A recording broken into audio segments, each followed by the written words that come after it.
Зейін туралы жалпы ұғым. Зейін бұл адам санасының белгілі бір затқа бағытталып тұрақталуын көрсететін құбылыс болып есептелінеді.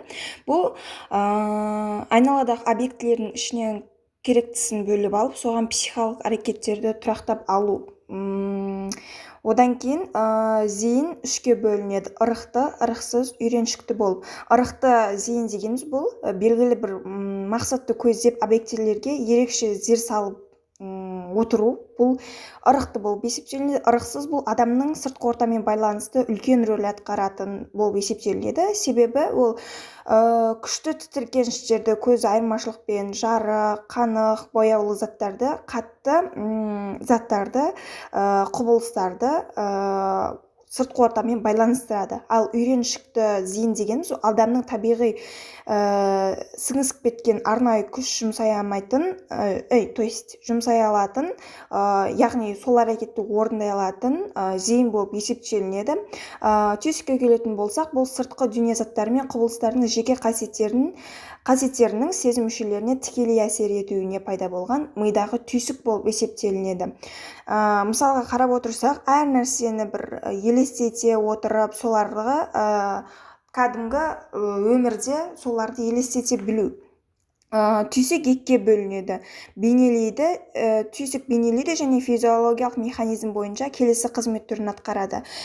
Бейнелеу қалай? Ол заттар мен құбылыстардың сыртқы негізгі арқылы, белгілер арқылы, одан кейін ішкі ағза жағдайлар арқылы. Физиологиялық бұл сезім мүшелері, рецепторлар, яғни миға баратын жүйке талшықтары. Одан кейін мидағы түрлі жүйке орталықтарына әсер етуі.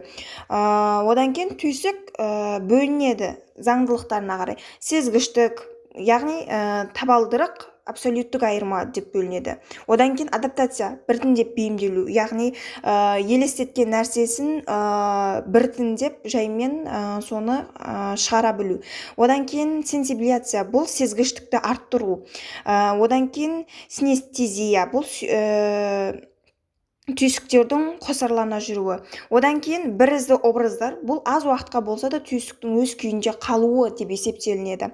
Одан кейін қабылдауға келетін болсақ, бұл қабылдау ақиқат дүниедегі заттар мен құбылыстардың сезім мүшелерінен тікелей әсер етуі, яғни тұтастай заттарды түрде бейімделу.